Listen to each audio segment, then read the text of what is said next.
iteka nkunze kubabwira ko hari ubuhanuzi bubiri bubangikanye, ubuhanuzi bwa Satani n'ubuhanuzi bw'Uwiteka. Ubuhanuzi bwa Satani buvuga ko abantu ngo bazagenda mu ijuru badapfuye, mu byo bita rapture mu cyongereza, cyangwa se kujyana mu ijuru badapfuye.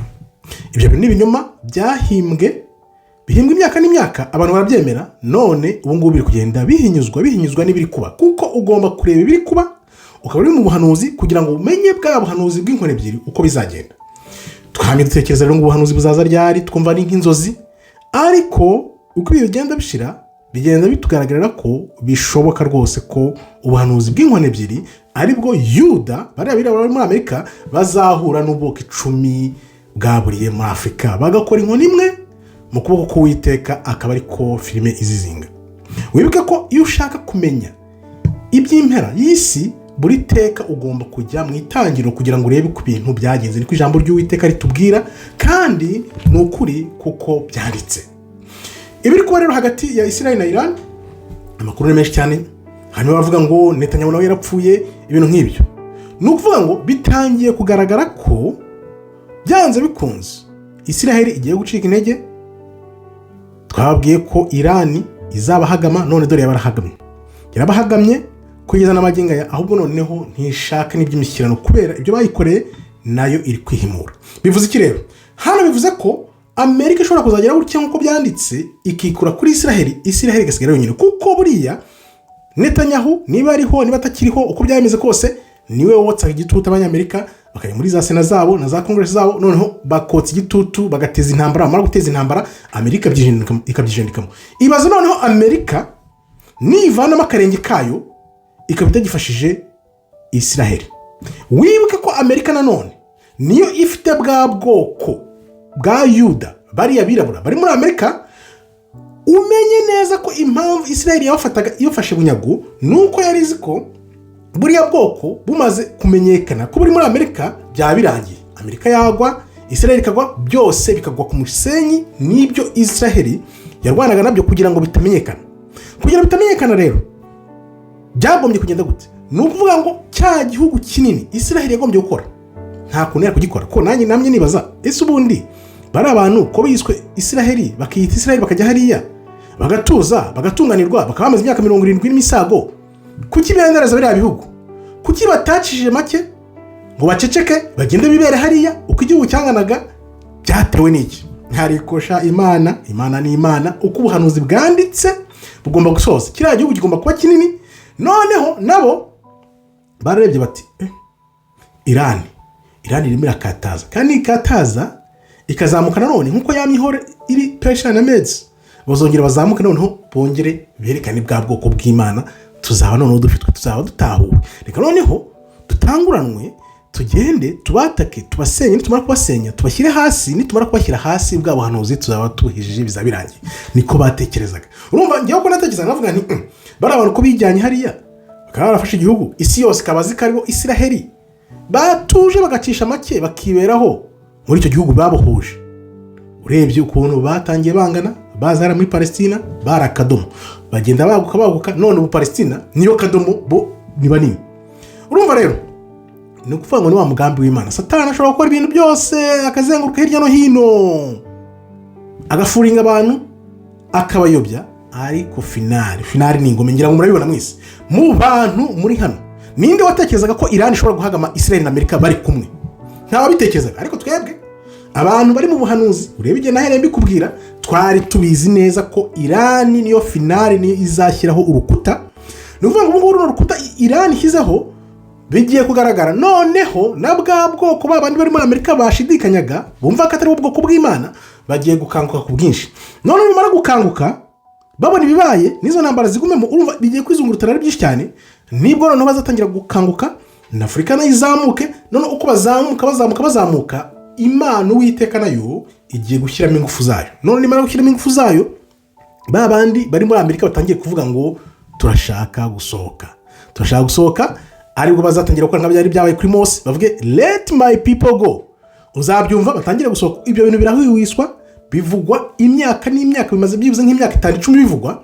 Ariko ubu ngubu wenda imyaka 5 ya nyuma, twavuye na nk'irindwi, nibwo benshi batangiye kuvuga ibyo bita second exodus, kuva kwa kabiri, wenda twabyita kwa kabiri, cyangwa se itahuka, birahwihwiswa. Twebwe ntabwo twavuga ngo turabihihishuzwa, turabyumva ko tubizi ko biriho, ko abenshi bavuga ko bashaka gutaha, bose baravuga bati tugomba gutahuka, tuzataha gute? Ariko ikibazo kirimo ni kihe? Nuko buri muntu wese ashaka kwigira umuyobozi. Ibyo bintu bikirimo mu bantu b'abirabura mu bwoko bwa Yuda, umwe azana camp, mu byo bita camp, ntabwo ari insengero nk'izi nsengero mwumva, ni camps. Camp iyi IYC cyangwa se GSS ziravuga ziti ninde uyoboye. Izo ni ingero nguhaye. Noneho mu gihe bari kiri guhangana, hakaba uri yavuze Hebrew Negroes ba Dalton Jr. bakavuga bati ninjye ufite ukuri. Ubu rero mu birabura bari hera muri Amerika baracyarwanira ukuri, ninde ufite ijambo nyaryo. Nuvuga ngo Imana igomba kuzabishyira ku murongo. Imana kubishyira ku murongo, noneho imaze kuba umuyobozi umwe, nibwo noneho bazashaka kuvana muri Amerika. Niba bari gushaka kuva muri Amerika, bazaberekeza hehe? Ariho nahise mbona ko Irani nikomeza kuresista, cyangwa se n'ibindi bihugu bigafasha bikaresista, nibwo noneho bizongera kuvuga biti bitahukanye ubwoko bw'Imana, none bugaruke bwambaza Uwiteka mu kuri no mu mwuka. Urumva ko niko bigiye kugenda, amateka agiye kongera yisubiremo. Ni ukuvuga ngo ubwoko bwa Yuda buzabona umuyobozi, baze hamwe bakore nka kampi imwe, noneho bose bamenye ko ari bo bwoko bw'Imana. Ubu nka 50% byibuze bamaze kuhamenya, 50%. Harimo benshi bakimere nka bya bindi byabaye muri Misiri, uratuvana hano kubera iki? Twimere neza, twirira umugati, tumeze neza. Nibyo biri kwa muri Amerika. Benshi muri Amerika barababwira bati ubu ni benshi cyane. Reba igenda bimenye nanjye, maze imyaka byibuze iravugira 15 mbizi ko abirabura ni ubwoko bw'Imana. Koza ama video menshi cyane, abantu bankurikira murabizi. Ni ibintu mumeka, ni ibintu nzi neza, nakweretse muri biro. Noneho ngubu ngira ngo benshi mutangiye kubibona, noneho ntabwo mwabyumvaga ariko mutangiye kubibona. Bivuze iki rero? Ubu noneho turi kwinjira muri Amerika iriya Yuda, haracyarimo ikibazo, ninde uzayobora, ninde ufite inkoni. Ariko bose bigira abantu bayobora, ntabwo bazi ko Imana nizatoranya umuyobozi uzabashyira hamwe. Noneho bamara kujya hamwe, n'iri Isiraheli bimaze kugaragara ko atari banyayo, n'ibindi bihugu byose bimaze kureba, nibwo noneho ubuhanuzi buzabugeza haryoshye. Turi kwinjira mu buhanuzi buryoshye ku buryo ibintu bigiye kugaragara bizatangaza abantu bose. Kandi wibuke ukuntu bazava hariya n'abari muri Afurika n'izindi mpande enye zose, uko ari impande enye z'isi, bizaba umufindo ukomeye cyane ku buryo bizagira biriya byabereye ku nyanja itukura nk'ibitwenge. Ibaza ibintu bizatuma ibyabereye ku nyanja itukura biba nk'ibitwenge. Nukuvuga ko ni ibintu bizaba bihambaye. Bamwe bavuga ko ari UFO zizazikatwara abantu, abandi bavuga ko Imana izakora ibintu bikomeye cyane ikazamura abantu bakagenda. Ni byinshi cyane, ntawe uzi ko bizagenda, ko Imana yonyine niyizi ukuntu izatuvana muri izo mpande enye z'isi, none ikatuza muri icyo gihugu cy'isezerano ko kizakingana. Ariko biri guca amarenga. Urabona ko Isiraheli iri hariya yashatse kwihuta ngo yihutishe ibintu, ivanemo za Syria, ivanemo za Iraq, ivanemo ibyo bihugu byose, none imara kubivanamo ihite ifatirana ikore cya gihugu, itahukane abantu ibavanye hirya no hino, bavuga ngo ubuhanuzi burashoje. Ibyo byose ni ibinyoma, kuko byagaragaye, tuzi neza ko nta muntu uzavana abantu mu bihugu by'isi yose batandukaniye. Ni Imana, n'ukuboko k'Uwiteka kuzabavanayo.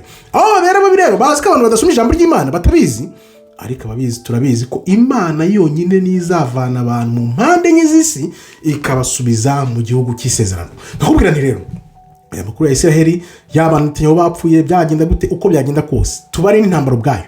Bari bazi ko bazahita bakubita Irani hasi bikarangira, ariko impamvu Irani gihagaze ubona ikiri kurwana, ubona benshi bahumeka, ubona ko Amerika irimo iribaza iti ibintu turabikomezana, intambara turayikomeza. Nibyo ndi gukoreho video none iza, turebe senayo ukuntu zizagenda, turebe nimba Amerika izohereza abasirikare bakajya kurwana ku butaka cyangwa uko bizagenda kose.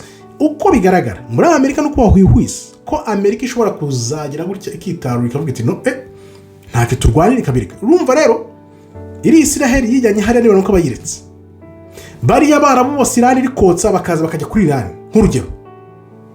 Urumva ubugesera bazakora iri Isiraheli yijyanye hariya ni ibintu bikomeye cyane. Ariko none ntabwo ari ibintu byihuta umunota umwe, kuko buriya nabo bafite andi mayeri n'amacenga bazakoresha. Bashobora kuvuga bati okay, turaretse kurwana, kuko Amerika na Isiraheli baretse kurwana, intambara isa nk'iyahagarara, bakavuga bati turatakambye, turetse kurwana, isi yose igahaguruka ikavuga Irani wirwana, bikabitosha. Nuba bihushije gatoya bigahosha, nukuvuga ngo ira Isiraheli izabonye isomo, ntabwo izongera gupfa kwataka Irani keretse ikintu kimwe gusa baramutse bayiteye nuke bomba atomike nibyo bintu byonyine bishoboka ubu ngubu. Ndibaza ko nuko bari abantu batekereza n'ubugome bwabo bashobora kuba iyo option iyo scenario barayitekereje, ariko kubera ko Amerika wenda itari kubishyiramo imbaraga nyinshi cyane n'andi mahanga yose arebera byaranze wenda.